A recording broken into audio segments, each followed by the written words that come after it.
We've been told our whole lives that we're the problem, that we're broken, that our families are broken, that our communities are broken, and that we need to be fixed.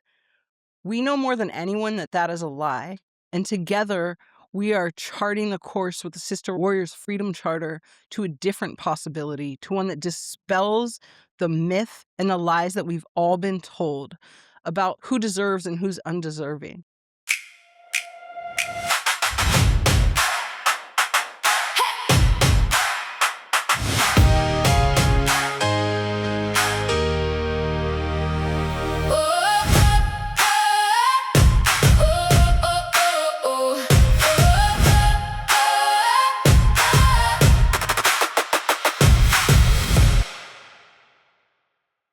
Hey, my name is Jessica, and I'm here with the Freedom Charter podcast. We're excited to do this podcast because in 2017, over 200 women, girls, trans, gender expansive people came together, and we were trying to understand how are women and girls criminalized. So those of us that have been incarcerated, lived and worked on the streets, been in foster care, in prison, people that have been exploited, we came together to answer that question.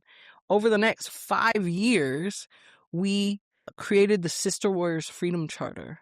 We based this off of the South African Freedom Charter because we were so inspired by how this charter that was created by community and lived in the hearts and souls of the people in South Africa became this vision and North Star towards possibility of freedom. We also launched the Sister Warriors Freedom Coalition that day. And this is a group of hundreds and thousands of women and girls who've experienced the worst in our society. The Freedom Charter is our North Star, and it is 14 tenets of what freedom actually could look like. And we want it to be very clear. We don't just want housing. We want housing where we can live self-determined lives, where we can be safe and raise our children, something that's not run by law enforcement. We want to be free from gender-based violence. We want to be able to touch, see, and be with our families and loved ones. We want redemption. We want to be free from debt.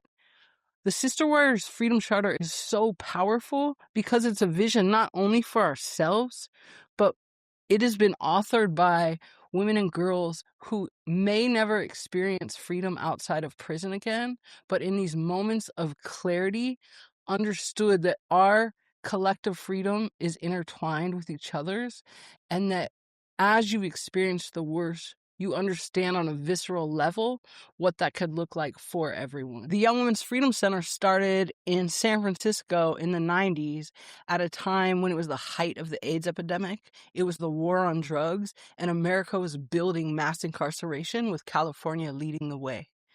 We built what we needed when no one else would hire us, when systems failed us, and when all adults failed us.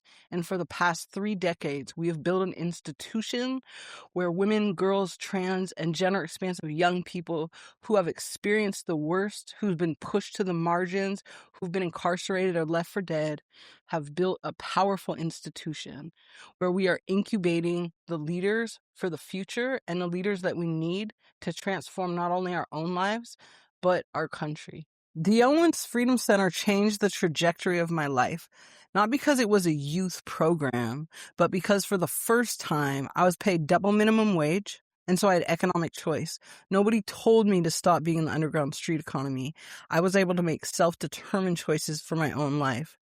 I was with a community of other women, girls, trans, and gender expansive people who looked like me, who'd had similar experiences, and they were powerful.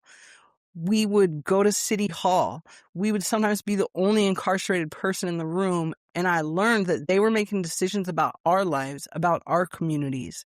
And so over time, we've built this institution that allows people to find their voice, to dream, to build personal power and collective power so that we could shift the conditions. So we're excited for you to listen to this podcast and meet some of the brilliant, amazing, and powerful leaders who are part of our community and who have so much wisdom to share with you all.